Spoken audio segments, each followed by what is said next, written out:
Let's look at sleep assessments. In this video, I'm going to look at the three main ways that I use to assess clients in my practice, assess their sleep, assess their ability to be able to improve their sleep, even assess the strengths and weaknesses that they might already have within this big picture of sleep and sleep problems. So it's not just about the things that are not going well, but it's also actually assessing the things that are going well and that you can use to build upon. So in this video, we're really going to look at this very first and important step that I take within all my work and in my sleep coaching practice. And this is also one of the things that I always recommend in videos. You might have seen different videos on my YouTube channel or my blog, because without that, you might not even know what the true root cause of your sleep problems or insomnia is, and therefore it's going to be harder for you to even make a practical plan to overcome it and finally be able to develop what I call sleep skills for life. Now, before we look at all these three different things that I use in my practice, if you're new to my channel, I thought I'll introduce myself. So my name is Beatrix Schmidt. I'm a sleep coach, a professional speaker, and the creator of the Sleep Skills for Life program. If you're returning, then welcome back. I always like to hear from you in the comments, whether or not you're new or returning. So feel free to engage in the comments, ask questions, and let's really help you to start getting a better understanding of how you can overcome your sleep problems, especially if they've been around for long term and you might not have been able to improve them, the situation significantly. So now that we covered that, I'm just going to ask you one more thing. So please make sure that you subscribe to my channel. You can find the little button below, and make sure that you hit that like button as well if you've liked this video and the topic of this video. So looking forward to seeing those interactions with you, comments, likes, and so on. This is really just going to help me to be able to reach more people, to really start making a difference when it comes to sleep problems and overcome them. Many clients have reached out over the years through either seeing a video or actually seeing some of the work that I do, because my work is very much on the practical end. You know, I don't talk about the science of sleep, because often the hardest thing is for you is to convert the science into the practicalities and making sure that you can really develop great quality sleep for many years to come. So now that we've covered that, let's come back to the main topic of today's video. So when it comes to sleep assessments, and this is one of the most important foundational piece in all my work, one of the things we really want to make sure that it's appropriate to the sleep problem that you're experiencing. Now, of course, you might not know what that might be. So these three different things I mentioned in this video, I'll tell you in which sort of situations better to use them and so on as well. But that's the foundational piece. Once you really get a deeper understanding of some of those good things that are happening and some of the not so good things that are happening, you're able to really be in a position to start somewhere and start building a practical plan. That's why it's so important. So the very first thing I wanted to say is, if you have struggled with long-term and very serious insomnia or sleep problems, the most important type of sleep assessment that I would recommend is to speak to a professional. Obviously, I offer a complimentary sleep coaching session, which would serve as that. But also, if you have got other medical problems going on, sometimes it's actually better to actually go to your medical professional, GP in the UK, and really talk to them about the sort of connection between maybe some of those medical problems you have. Obviously, if I feel that a client needs further sleep assessments, that I might actually send them to a sleep clinic to have those really medical type assessments. But in my practice as a sleep coach, I use a assessment which is a verbal assessment to really establish where they are at, and for us to really sort of understand whether or not my work is appropriate for the person.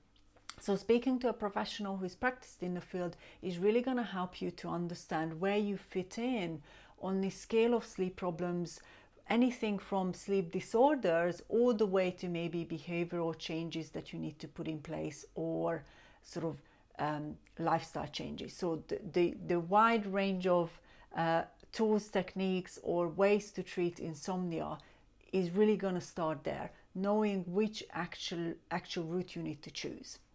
So that's the verbal or in-person sleep assessment that you would literally book an appointment and you would speak to a professional, either like me or someone else who's practiced in the field. Now, the reason I recommend this for more serious and longer term sleep problems is that you might not know the information you need and the knowledge that you need to be able to know how far you are on that scale of sleep problems. Obviously, I've practiced for over 8 years. I have looked at different principles, I've studied different things. My knowledge when it comes to sleep is going to be very different to yours. Not saying it's better or worse, but it's different. How I look at sleep is different versus how you might actually be looking at your own sleep. So that's this in-person or a verbal assessment to begin with. The second type of assessment that I recommend, but I only recommend this if you have not had very serious and long-term sleep problems. So maybe more in that middle. Maybe you've sort of struggled for sort of 3 months, maybe a little bit longer than that, and you're not actually fitting into that serious sleep problem. So you might have a couple of nights a week when you struggle rather than more than 3 nights out of 7. You might actually have something like 7 hours of sleep or 6.5, but actually it doesn't feel like it's good quality. So again, this is how we look at what is the range of sleep problem or insomnia that you struggle with.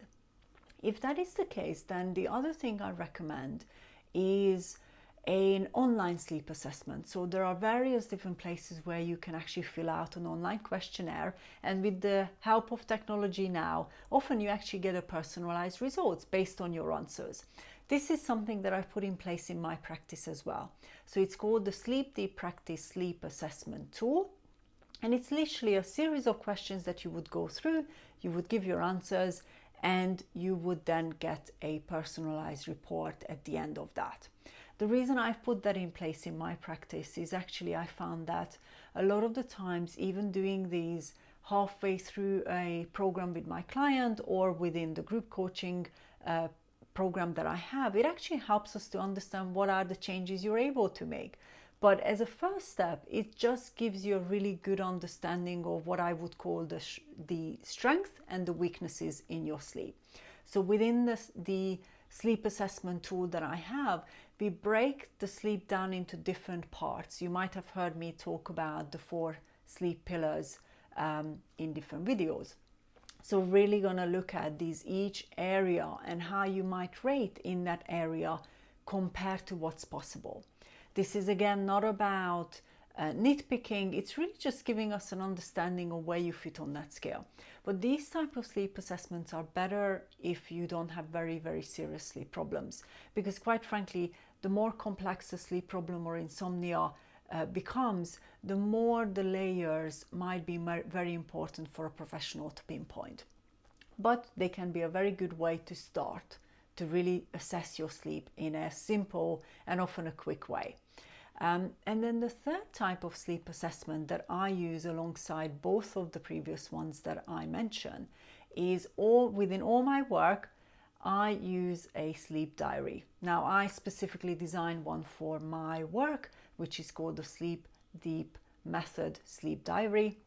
I combined it based on my work and based on the type of programs that I run, either one-to-one or group programs. But you can find sleep diaries from various different places. What you want to really be looking at is that you gather some data across a period of time, and normally what I recommend is at least 7 to 10 days. Any less than that, you're not going to see dynamics. What we want to see within the sleep diary is what are the dynamics that are showing up? What are the things that maybe show up at the weekends versus the weekdays?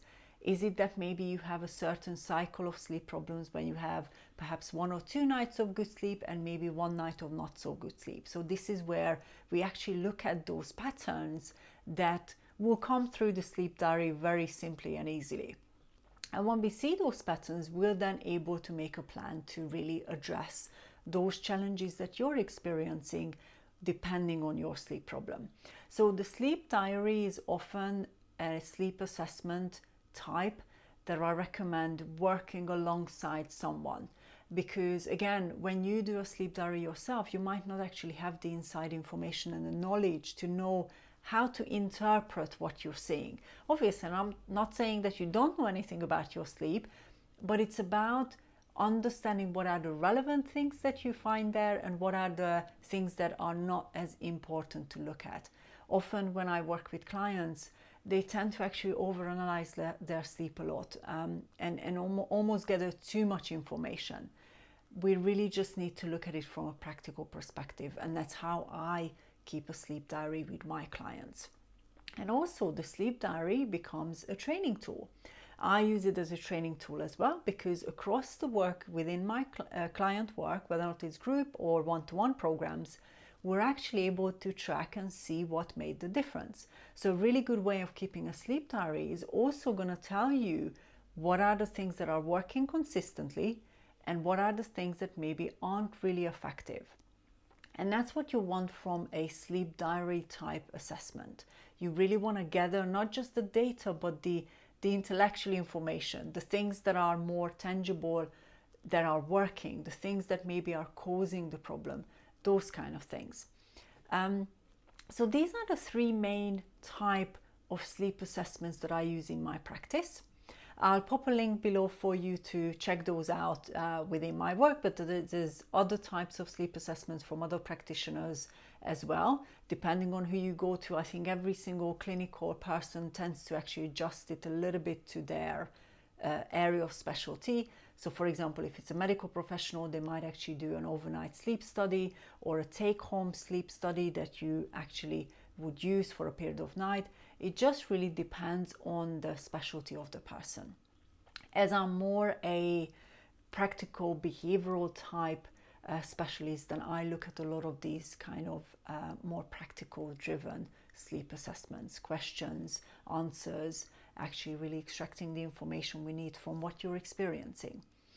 So as we have gone through all these three different things, what I want you to first look at is, what do you think is more relevant for you? Like I mentioned, if you've got very serious longer term sleep problems or very serious insomnia, then actually really knowing which one to go for is important. If you do the inappropriate one, it might not give you the actual ability to change, because you might not know that you gathered enough information for your sleep problems to then create a plan.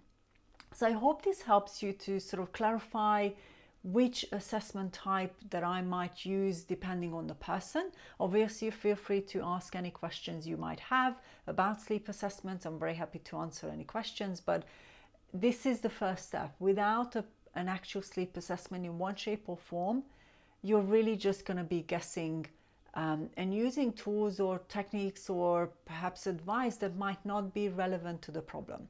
So the self-awareness piece, the sleep assessment piece, is the very first step to take.